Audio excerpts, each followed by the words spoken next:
The Great Gatsby by F. Scott Fitzgerald.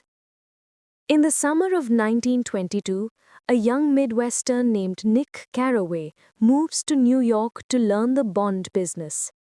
Seeking refuge from the city's confines, he rents a small, weather-beaten bungalow in West Egg, a burgeoning community on Long Island populated by the newly rich.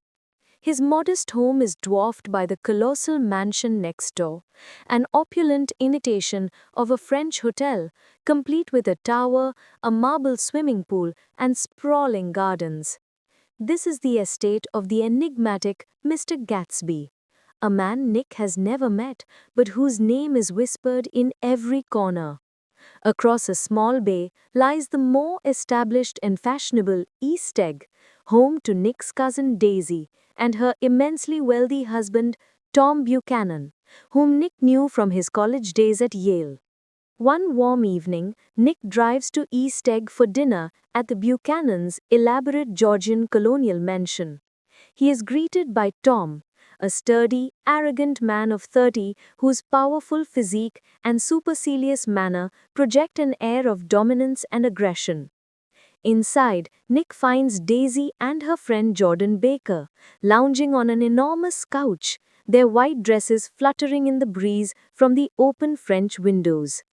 Daisy is beautiful and effervescent, her captivating voice a low, thrilling murmur that promises exciting secrets. Jordan Baker, a slender and athletic young woman with a bored, cynical expression, is a well-known golf champion. The dinner is superficially pleasant, but underscored by a palpable tension. Tom reveals his brutish nature and espouses racist, pseudo-scientific theories from a book he's been reading. The evening is twice interrupted by a ringing telephone. The first time, Jordan leans in to tell Nick a scandalous secret. Tom has a mistress in New York. The second call sends both Tom and Daisy from the room in a state of agitation. Later, on the veranda, a turbulent Daisy confesses to Nick her deep-seated cynicism about the world, recalling that when her daughter was born, she wept and hoped the child would be a beautiful little fool, believing that was the best thing a girl could be. As Nick leaves, he feels a mixture of fascination and disgust for their careless, wealthy lives. Back at his own cottage in West Egg, he sees a figure emerge from the shadows of the neighboring mansion. It is Mr. Gatsby himself, standing alone on his lawn. Nick considers calling out, but refrains when he sees Gatsby stretch his arms out towards the dark water, trembling. Following his gaze, Nick sees nothing but a single green light, distant and faint, at the end of a dock across the bay. When he looks back, Gatsby has vanished. A few days later, Tom Buchanan impulsively forces Nick to accompany him to the city. Their journey is interrupted by a stop in the Valley of Ashes, a desolate industrial wasteland halfway between West Egg and New York, watched over by the giant fading eyes of Dr. T.J. Eckelberg on an old billboard. Here, they visit a drab garage owned by George Wilson, a blonde, spiritless, and beaten-down man. Tom's true purpose is to see Wilson's wife, Myrtle, who is also his mistress. Myrtle is a stout but sensual woman in her mid-30s, possessed of a coarse and vibrant energy that contrasts sharply with her bleak surroundings. She arranges to meet Tom in the city, and the three of them, along with Nick, travel to the small, over-furnished apartment Tom keeps for their affair. The afternoon dissolves into a sordid, drunken party. They are joined by Myrtle's sister, Catherine, a worldly girl with a bob of red hair, and the Mackays, a couple from the apartment below. As the whiskey flows, the small room grows thick with smoke and manufactured gaiety. The conversation turns to Gatsby, with Catherine repeating a rumor that he is a nephew of Kaiser Wilhelm. The party's fragile cheer shatters when Myrtle, emboldened by alcohol, begins to taunt Tom by shouting Daisy's name. In a swift, brutal movement, Tom strikes her across the face, breaking her nose. The party ends in a haze of blood, recriminations, and pain, with Nick stumbling out into the night, simultaneously repelled and captivated by the scene. Nick eventually receives a formal handwritten invitation to one of his neighbor's legendary parties. On Saturday night, he walks over to Gatsby's mansion to find it transformed into a spectacle of dazzling light and sound. The gardens are filled with hundreds of guests, most of whom he gathers were never invited but simply appeared. Champagne flows freely, a full orchestra plays, and the air is electric with laughter and chatter. Amidst the swirling chaos, he feels profoundly alone until he spots Jordan Baker. Together, they wander through the crowd, listening to the wild rumors about their host. He's a German spy. He once killed a man. Searching for Gatsby, they wander into his high-ceilinged Gothic library, where they find a stout, drunk man with owl-eyed spectacles who marvels that the books are real, with actual pages, though none are cut. Finally, Nick strikes up a conversation with a man of his own age, recognizing a shared experience in the Great War. He has an exceptionally reassuring smile and a habit of calling people old sport. It is only after some time that this man reveals himself to be Jay Gatsby. Gatsby is an elegant young man, perhaps a few years over 30, whose formal speech and restless energy create an impression of carefully constructed perfection. Later that night, Gatsby summons Jordan for a private meeting, which leaves her looking astonished. The party disintegrates into drunken chaos, culminating in a car crash in the driveway where the owl-eyed man from the library is discovered as a passenger in a car he was not driving, which has inexplicably lost a wheel. As the summer progresses, Nick finds himself spending more time with Jordan and develops a tender curiosity for the cool, dishonest woman. He also sees more of Gatsby, who one day takes him to lunch in the city in his magnificent cream-colored car. During the ride, Gatsby tells Nick a fantastic and unconvincing story of his life. He is the son of wealthy, deceased Midwesterners, educated at Oxford, and a decorated war hero. He even produces a medal from Montenegro and a photograph of himself with English aristocrats at Oxford to prove it. At lunch, Nick is introduced to Gatsby's associate, Maya Wolfshame, a small, flat-nosed gambler with human molars for cufflinks, who, Gatsby casually mentions, fixed the 1919 World Series. The lunch ends abruptly when they encounter Tom Buchanan, causing Gatsby to vanish in a state of visible embarrassment. Later that day, over tea, Jordan reveals what Gatsby told her during their private conversation at the party. Gatsby's story is not about wealth or war, but about love. 5 years ago, as a young penniless officer stationed in Louisville, Jay Gatsby had fallen deeply in love with the beautiful and popular Daisy Fay. They had a whirlwind romance, but the war separated them. While Gatsby was overseas, Daisy, under pressure from her family and tired of waiting, married the rich and powerful Tom Buchanan. The night before her wedding, she got drunk and nearly called it off after receiving a letter from Gatsby, clutching a string of pearls from Tom in one hand and the letter in the other. Jordan explains that Gatsby bought his West Egg mansion for the sole purpose of being directly across the bay from Daisy. The green light he had seen him reaching for was at the end of Daisy's dock, across the bay. All his extravagant parties, all his accumulated wealth were part of a desperate, elaborate plan to win her back. Gatsby's final request, relayed through Jordan, is for Nick to invite Daisy to his house for tea, so that Gatsby can, quote-unquote, casually come over. Nick agrees. On a rainy afternoon, the reunion takes place at his bungalow. Gatsby is almost comically terrified, but after an excruciatingly awkward start, he and Daisy are left alone. When Nick returns, the rain has stopped, and the change in them is staggering. Daisy's face is stained with tears of joy, and Gatsby is literally glowing. his nervousness replaced by a profound, radiant happiness. He invites them to his mansion, giving them a grand tour. He shows Daisy his opulent rooms, and in a moment of raw display pulls out piles of expensive English shirts, tossing them onto a table.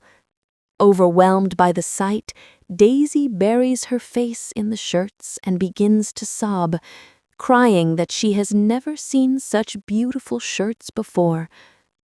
Gatsby's dream, after 5 long years, seems to have finally become reality. Gatsby's obsession with recapturing the past becomes all-consuming. He dismisses his entire staff to prevent gossip, as Daisy now visits him frequently in the afternoons. He tells Nick his true history. He was born James Gatz to poor farm people in North Dakota. He reinvented himself as Jay Gatsby at 17 after meeting a millionaire yachtsman named Dan Cody, who became his mentor. He worked for Cody for 5 years, learning the ways of the wealthy, but was cheated out of his inheritance by Cody's mistress. Gatsby is convinced he can repeat the past and erase the 5 years Daisy spent with Tom. The simmering tensions finally erupt on the hottest day of the summer. Nick and Gatsby have lunch at the Buchanan's house. The atmosphere is thick with unspoken conflict. Daisy, with a reckless air, tells Gatsby in front of her husband that he always looks so cool, an open declaration of her love that Tom cannot ignore. To diffuse the explosive situation, Daisy suggests they all go to town. Tom, seething, insists he drive Gatsby's yellow car, while Gatsby and Daisy take Tom's blue coupe. On the way, Tom stops for gas at Wilson's garage in the Valley of Ashes. A sick and agitated George Wilson reveals he has discovered his wife's infidelity and plans to take her away. From an upstairs window, Myrtle Wilson watches the scene below, her eyes filled with jealous rage as she mistakes Jordan Baker, sitting beside Tom in the yellow car, for Daisy. In a stiflingly hot parlor at the Plaza Hotel in New York, the confrontation explodes. Tom aggressively questions Gatsby about his Oxford past and his intentions toward Daisy. Gatsby, confident, declares that Daisy never loved Tom and is leaving him for good. He presses Daisy to tell Tom the truth, but under Tom's relentless pressure, Daisy falters. She admits she loved Tom once and loved Gatsby too. The confession shatters Gatsby's carefully constructed illusion. Tom, seizing his advantage, exposes Gatsby as a bootlegger and a criminal associate of Meyer Wolfsheim. Defeated, Gatsby's dream crumbles into dust. Daisy, terrified, pleads to go home. Tom, in a gesture of magnanimous contempt, sends her and Gatsby off together in the yellow car. On the drive back to Long Island, a tragedy unfolds. As Gatsby's car speeds through the Valley of Ashes, Myrtle Wilson, having had a violent fight with her husband, rushes into the road. She is struck and killed instantly. The yellow death car does not stop. Later, when Tom, Nick, and Jordan pass the garage, they find a horrified crowd and a grief-stricken George Wilson wailing. Tom, realizing what has happened, quietly informs Wilson that the yellow car he was driving earlier was not his. That night, Nick finds Gatsby hiding in the bushes outside the Buchanan's house, keeping a vigil to make sure Tom doesn't harm Daisy. Gatsby confesses to Nick that it was Daisy who was driving the car, but that he will take the blame. Nick, looking through a window, sees Tom and Daisy sitting together at their kitchen table, an air of natural intimacy between them as they conspire. He realizes they are reconciling and that Gatsby is watching over nothing. He leaves Gatsby standing alone in the moonlight. The aftermath of the murder is a grotesque media circus. Nick, finding himself Gatsby's only true friend, tries to arrange a funeral. He is met with indifference and evasion. Daisy and Tom have disappeared, leaving no address. Meyer Wolfsheim refuses to get mixed up in it. The only people who attend the funeral are Nick, a few of Gatsby's servants, the postman, Gatsby's estranged and bewildered father, Henry C. Gatz, and, surprisingly, the owl-eyed man from the library who mutters about the tragedy of Gatsby's loneliness. Disgusted with the moral decay and careless cruelty of the East, Nick decides to return home to the Midwest. Before he leaves, he has one last encounter with Tom Buchanan, who admits, without remorse, that he was the one who told Wilson that Gatsby owned the car. To Tom, Gatsby deserved what he got, and his own actions were completely justified. Nick realizes that Tom and Daisy are careless people who smash up things and lives and then retreat into their vast wealth, letting others clean up the mess. On his final night, Nick wanders down to the beach and looks at Gatsby's dark and empty house. He reflects on Gatsby's extraordinary capacity for hope and his unwavering belief in his dream, symbolized by the green light across the bay. He thinks of Gatsby's dream as part of the larger American dream, the orgiastic future that year by year recedes before us. For Gatsby, the dream was already behind him, lost in the past he so desperately tried to recapture. Nick concludes that we are all like this, struggling against the tides of time, so we beat on boats against the current, borne back ceaselessly into the past.